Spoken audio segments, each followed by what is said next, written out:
जो राम नाम का जप करता है उसको फिर कभी नरक में नहीं जाना पड़ता है और प्रेत योनि में नहीं जाना पड़ता कभी। और नहीं तो ये सब जो है आप अगर इस मनुष्य जीवन में नहीं कर पाएंगे तो कब करेंगे? कितना समय है, कोई आज है कल का पता नहीं है, एक सेकंड का पता नहीं है कि क्या हो जाए। तो प्रभु की कृपा बनी रहे इसके लिए ये सोचिए कि हमारा अंतिम समय कब आ जाए, उसके पहले हमारा राम नाम मुँह से निकल जाए। जन्म जन्म मुनि जतन कराही अंत काल अंत राम, मतलब अंत का समय में राम नाम नहीं कह पाते।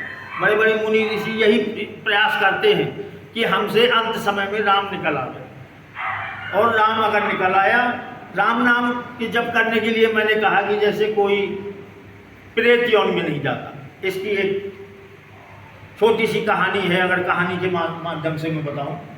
बताइए। एक ऐसे ही विरक्त संत थे जो राम राम जपते रहते थे, लेकिन गृहस्थी से भी वो विरक्त हो गए थे। हम लोग गृहस्थ में रहते हुए राम नाम का जप करते हैं, तो गृहस्थ का जो राम भक्त है वो भी संतों से कम नहीं है, क्योंकि हमारे राम बढ़त धर्म से प्रभु की कृपा से उनको भी संत माना गया है।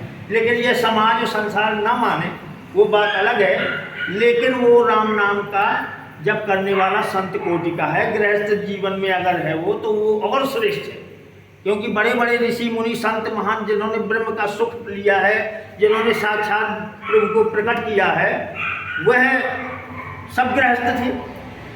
कबीरदास जी भी गृहस्थ थे, रविदास भी गृहस्थ थे, और उन्होंने भगवान को प्राप्त किया। तो राम नाम जप करने में जो गृहस्थ जीवन में भी है, तो कोई ये नहीं है कि घर छोड़ के जंगल में जाके ही हम केवल भजन कर सकते हैं। आपका इस जो आश्रम में आप दायित्व निभा रहे हैं, वह सब करते हुए राम नाम का जप करेंगे तो आप श्रेष्ठ हैं। आपकी केवल भगवान भक्ति और प्रेम भाव के भूखे हैं, केवल भाव चाहिए और कोई विधान नहीं है। और राम नाम में यही है कि उसमें केवल भाव बना रहे, राम पर प्रीति बनी रहे, विश्वास बना रहे, तो वो राम आपके ऊपर पता नहीं किस प्रकार से कृपा करते हैं। तो संत जंगल में जा रहे थे, एक बस्ती से दूसरी बस्ती में भ्रमण करते हुए जा रहे थे। उनका काम यही था कि राम राम जपते थे, और जो कोई भक्त मिल जाए आस्थावान तो उनको राम नाम का संदेश देते थे कि राम नाम भैया जपो। जैसे हम लोग प्रार्थना करते हैं सबसे कि सब लोग राम नाम जपो, ऐसे उनका काम था राम नाम जपने के लिए लोगों को बताना, और स्वयं अपने जीवन में राम नाम धारण किए हुए थे। तो जंगल से पहले रास्ताएं भी जंगल से थी, दूसरे गांव तक जाना है एक बस्ती से, तो दूसरी बस्ती को जाते हुए जंगल में रात में वो रास्ता भटक गए। तो उन्होंने क्या कि जो है कोई दिक्कत नहीं, उनको कोई निश्चित तो था नहीं, प्रभु ले जा रहे हैं जहाँ लिए जाए, कोई बात नहीं, जहाँ प्रभु की इच्छा होगी वहीं चले जाएंगे।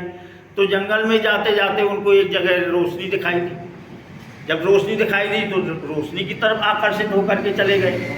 वहाँ देखा कि बहुत बड़े एक वृक्ष के नीचे बहुत सी रोशनी दिखाई दे रही है, और काफ़ी लोग जो है, बहुत लोग हैं वहाँ जो नृत्य गान कर रहे हैं, नाच गाना हो रहा है, और खूब खुशियाँ मनाई जा रही हैं। मस्त जो है कोई पेय पदार्थ भी पिए जा रहे हैं। तो संत वे समझ गए कि लगता है ये प्रेत लोग हैं, क्योंकि जंगल में ये सब होना और रात में तो ये, लेकिन उनको कोई भय नहीं था। जो राम का भक्त होता है, जिनके जीवन में राम है, सब कुछ समर्पित कर दिया, तो उनको कोई भय नहीं होता। सबसे बड़ा भय मौत का होता है, मृत्यु का, और उनका मृत्यु का भय हट गया तो फिर संसार में किसका डर। चले गए तो वहाँ किसी ने पकड़ लिया, किसी एक प्रेत ने पकड़ लिया कि चलो हमारा सरदार बुला रहा है, तो उसको पकड़ के ले गए। बोले चलो भाई।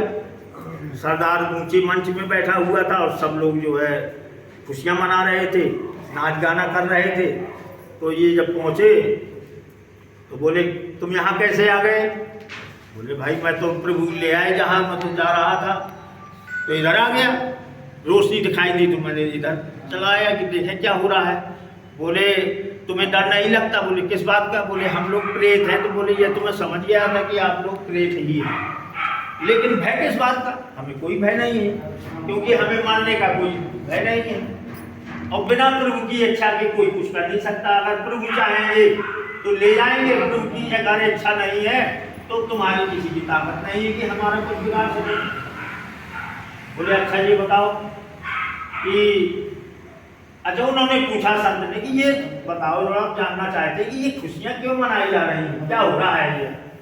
तो बोले ऐसा है कि आज हमारे यहाँ सरदार की एक लड़की थी जो काफी दिन से उसके लिए योग्य वर नहीं मिल रहा था, तो उसने बताया कि मेरी लड़की है, उसको एक सुयोग्य वर मिल गया।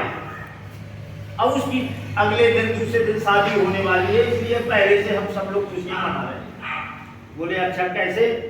बोले ये आगे की अगली बस्ती में एक बहुत बड़ा सेठ है, उसका एक लड़का बीमार है और वो जो है कल शाम होने के पहले मर जाएगा, और मर जाएगा तो वो बहुत बड़ा राक्षस बनेगा। जब वो प्रेत योनि में हमारे यहाँ आएगा तो उसके साथ शादी करना है, इसलिए हम बहुत खुशियां मना रहे हैं। इसके बाद जो है कुछ प्रकाश हुआ सुबह, तो उनका सब काम यहाँ खत्म, तो रात का था उनका। वो आगे जाके अगली बस्ती में गए तो उनके संत के दिमाग में ये आया कि देखें वो कोई है मरने वाला, कोई बीमार। तो उस बस्ती में पूछा कि कौन से सेठ का भाई लड़का बीमार है, तो बताया कि वहाँ हाँ एक सेठ है, बहुत नगर गाँव का सबसे बड़ा सेठ है, उसका एक ही लड़का है और वो बीमार है, बहुत इलाज कराया, लेकिन वो बस आज भी कल इस तरह से चल रहा है। तो गए वो पता पूछ के उनके घर पहुँचे। जब वहां पहुंचे तो संत का आगमन देख करके कुछ प्रसन्न हुए कि हो सकता है किसी संत की कृपा हो जाए, क्योंकि दबाव से तो वो निराश हो चुके थे। तो वो गए जिस जगह वो बिस्तर में लेटा हुआ अंतिम सांसें गिर रहा था लड़का, वहीं जाकर वो राम राम, उनके पास राम नाम की कुंजी थी, राम राम जपने लगे और उससे धीरे से कान में कहा कि तुम भी राम राम जपो। तो जब राम राम का सुना तो उसको थोड़ा चेतना आई और उसने संत को प्रणाम किया कि शायद प्रभु की ऐसी कृपा हुई थी, संत आ गए कृपा करने, तो राम नाम वो भी ध्यान करने लगा। इसके बाद उन्होंने कहा देखो राम नाम बिल्कुल बंद नहीं करना, अब तुम्हें जाने का समय आ गया है, लेकिन राम नाम बंद नहीं होना चाहिए। तो राम नाम ताकत से लेकर के राम राम राम राम राम राम बोलने लगा। इसी के साथ उसको हिचकी आई और वो खत्म हो गया।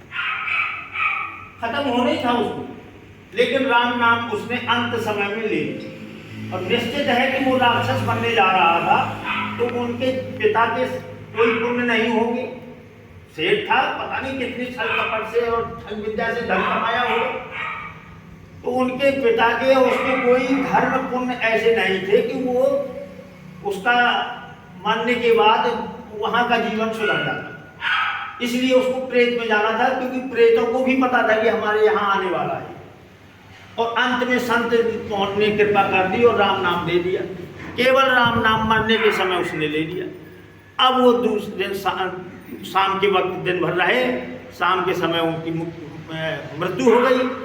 संत गए बाहर नदी में स्नान करते हुए, उन्होंने कहा अब देखा जाए आज रात में जंगल में अब वहाँ क्या हो रहा है, क्योंकि कल तो खुशियाँ मन रही थी, आज जो है अब शादी होना थी, वो मर भी गया है ये भी निश्चित है, अब देखें क्या होगा। तो वहाँ जाते हैं वो, जब वहाँ जाते हैं तो सभा तो लगी थी, वैसे ही प्रकाश था, लेकिन आज नाच गाना नहीं हो रहा था वहाँ, ना नाच गाना हो रहा था ना कुछ, सब मुंह लटकाए उदास बैठे थे, दुखी। ये पहुँचे, बोले भाई आज तुम्हारे यहाँ नाच गाना क्यों नहीं हो रहा, कल तो बड़ी खुशियाँ मनाई जा रही थी। बोले आज हम लोग बहुत दुखी हैं। क्या बात है? बोले तुम्हें तो वो जमाई मिल गया था तुम्हारी बच्ची के लिए और वो मर भी गया है। अरे बोले मर तो गया है, लेकिन तुमने सब काम बिगाड़ दिया, और हम ऐसा जानते तो तुम्हें कुछ नहीं बताते, तुमने जाके वहाँ राम नाम कहलवा दिया तो वो यहाँ आया ही नहीं, उसकी हो गई मुक्ति। तो जब इतना सुना उन्होंने कि केवल अंत समय में राम नाम की का पावर देखा संत ने कि इतने में ही उसकी मुक्ति हो गई, उसको यहाँ नहीं आना पड़ा, प्रमाण हो गया उसका। तो वो भगवान के प्रेम में लीन हो गए, समाधि ध्यान में मस्त हो गए, वो बैठ गए वहीं रोने लगे, धाराएं चलने लगी, प्रभु के प्रति इतना प्रेम जागृत हुआ, विश्वास हो गया कि कितनी बड़ी कृपा है राम नाम की। और इसके बाद सुबह हो गया, जब देखा तो वो सब सभा उनकी खत्म थी, लेकिन ये विश्वास हो गया कि राम नाम के एक बार अंत समय कहने से ही उसकी मुक्ति हो जाती है, उसको प्रेत योनि में नहीं जाना पड़ा। तो ये राम नाम, इसको साधारण ना समझें। राम नाम आप साधारण समझेंगे तो वो लाभ नहीं मिलेगा, उसको सब कुछ मानो, सारे संसार में इससे बड़ा कुछ है ही नहीं।